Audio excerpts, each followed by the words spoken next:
నాకు తెలిసి ఆయన డిస్కషన్స్ లో ఎప్పుడూ కూడా ఎవరూ కూడా తప్పుగా మాట్లాడితే ఆయన ఒప్పుకోరు, వెంటనే ఖండిస్తారు. అలాంటి గొప్ప వ్యక్తిని ఈరోజు ఎవరో మాట్లాడిన దానికి తన తప్పు చేయకపోయినా క్షమాపణ కోరిన కొమ్మినేని శ్రీనివాస్ గారిని అరెస్ట్ చేసి సంబంధమే లేకుండా ఎస్సీ ఎస్టీ కేసు పెట్టి ఈరోజు జగన్ గారు భారతమ్మ క్షమాపణ చెప్పాలి అని చంద్రబాబు నాయుడు, లోకేష్, హోంమంత్రి అనిత గారు డిమాండ్ చేయడం చూస్తుంటే ఈ రాష్ట్ర ప్రజలకి నవ్వాలా ఏడవాలా అర్థం కాలేదు. ఈరోజు నేను సూటిగా ప్రశ్నిస్తున్నా చంద్రబాబు నాయుడు గారిని, అనిత గారిని, లోకేష్ గారిని. క్షమాపణ అంటూ చెప్పాల్సి వస్తే అది మొదట ఎవరు చెప్పాలో తెలుసా? కోడలు మగబిడ్డని కంటే అత్త సంతోషించదని ఆడవాళ్ల పుట్టుకనే అవమానించిన చంద్రబాబు నాయుడు ముందు క్షమాపణ చెప్పాలి. ఆడపిల్ల కనిపిస్తే ముద్దు పెట్టాలి లేదా కడుపైనా చేయాలి అన్న బాలకృష్ణ గారు క్షమాపణ చెప్పాలి. అలాగే మీరు చూస్తే జగనన్న తన కూతుర్లు చూడటానికి లండన్ కి వెళ్ళినప్పుడు ఆయన గురించి నీచంగా మాట్లాడిన లోకేష్ క్షమాపణ చెప్పాలి. అలాగే భారతమ్మ, విజయమ్మ గురించి నిన్న ఎంత ఘోరంగా మాట్లాడారో మీరు చూశారు అనిత గారు, ఆవిడ క్షమాపణ చెప్పాలి. అలాగే నన్ను బండారు సత్యనారాయణ ద్వారా ఎంత దారుణంగా ఎంత బూతులతో మాట్లాడించారో దానికి బండారు సత్యనారాయణ మాట్లాడించిన చంద్రబాబు నాయుడు, లోకేష్ క్షమాపణ చెప్పాలి. అలాగే మీరు చూస్తే ఆఫీసర్స్ ని గతంలో హోమ్ మినిస్టర్ గా చేసిన సుచరిత గారిని, అలాగే నన్ను చాలా వల్గర్ గా మాట్లాడిన ఇప్పటి స్పీకర్ బండారు సత్యనారాయణ గారు క్షమాపణ చెప్పాలి. అలాగే ఈ మధ్య కాలంలో టీడీపీ ఆఫీస్ నుంచి ఒక సైకో చేబ్రోల్ కిరణ్ అనేవాడు భారతీ మేడం ని ఎంత అసభ్యంగా మాట్లాడారో మీరు అందరూ కూడా గమనించారు.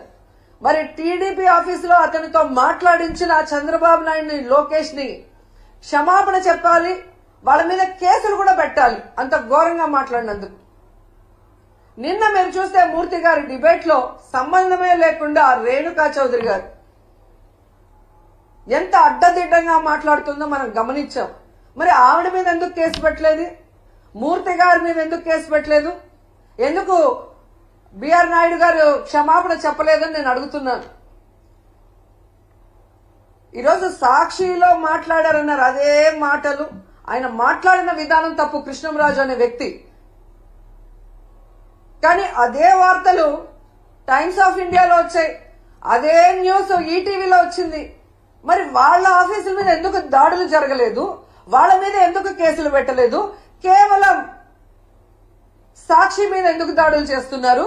అలాగే ఎందుకు సాక్షిలో మాత్రమే ఈరోజు కొమ్మినేని గారి మీద తప్పుడు కేసు పెట్టి అరెస్ట్ చేశారని నేను అడుగుతున్నాను. ఎందుకంటే కొమ్మినేని గారి మీద ఎప్పటి నుంచో లోకేష్ కి, చంద్రబాబు నాయుడికి కక్ష. గతంలో అమరావతి భూములు, 3 పంటల భూములు దోచుకొని రియల్ ఎస్టేట్ చేస్తున్నారన్న క్రమంలో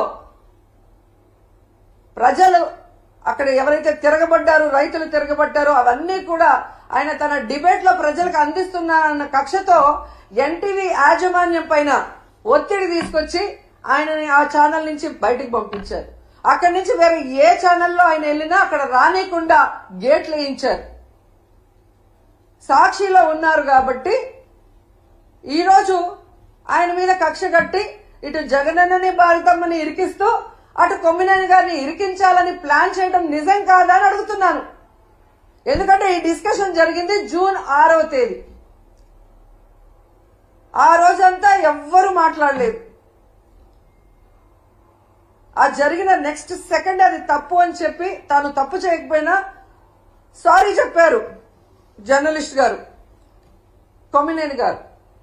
అయినా కూడా ఆ నెక్స్ట్ డే జూన్ 7వ తేదీ లోకేష్ గారు, చంద్రబాబు నాయుడు గారు పనిగట్టుకొని టీడీపీ సోషల్ మీడియా ద్వారా వైరల్ చేసి ఏ విధంగా వచ్చిన జర్నలిస్ట్ కృష్ణంరాజు గారు మాట్లాడిన మాటల్ని ఇటు సాక్షికి అటు కొమ్మినేనికి ఆపాదిస్తూ తన అనుకూల పచ్చ ఛానల్స్ లో దాన్ని ఎలా విష ప్రచారం చేశారు, తమకు అనుకూలంగా ప్రచారం చేసుకొని ఆ రోజు మధ్యాహ్నం 3:09 లోకేష్ ట్వీట్ చేయడం జరిగింది. అంటే ఒక పథకం ప్రకారం చంద్రబాబు నాయుడు, లోకేష్, డీజీపీ గారు, ఇంటెలిజెన్స్ చీఫ్ వీళ్ళందరూ కూర్చొని ఇది చేయకపోతే ఈ విధంగా జూన్ 6న మార్నింగ్ జరిగిన ఆ డిస్కషన్ ని జూన్ 7 మార్నింగ్ నుంచి విష ప్రచారం చేస్తూ లేని వాటిని వక్రీకరిస్తూ తమ పచ్చ ఛానల్లో అనుకూలంగా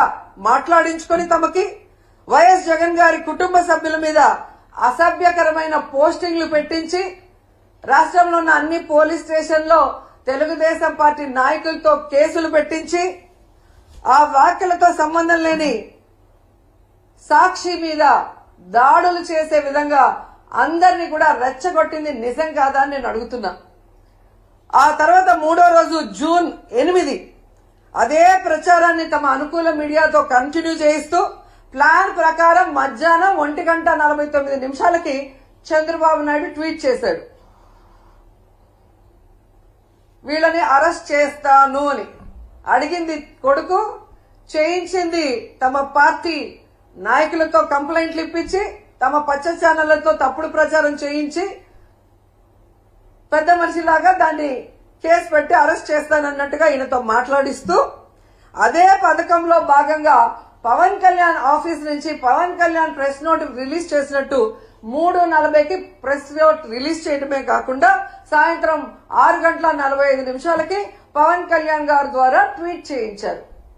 జూన్ 9 ఉదయం 11 గంటలకి కొమ్మినేని గారిని అరెస్ట్ చేసి కంటిన్యూస్ గా సాక్షి ఆఫీసులు ఎక్కడెక్కడ ఉన్నాయో తిరుపతి, అనంతపురం, కడప, విజయవాడ, శ్రీకాకుళం ఇలా అన్నిటి మీద మూకుమ్ముడిగా దాడులు చేయించారు. ఆ దాడులు చేసిన వీడియోలు, ఫోటోలు చూస్తే మీకే అర్థమవుతుంది. దాంట్లో ఎమ్మెల్యేల భార్యలు, కొడుకులు, కార్పొరేటర్లు, కౌన్సిలర్లు, టీడీపీ నాయకులు స్పష్టంగా కనిపిస్తున్నారు.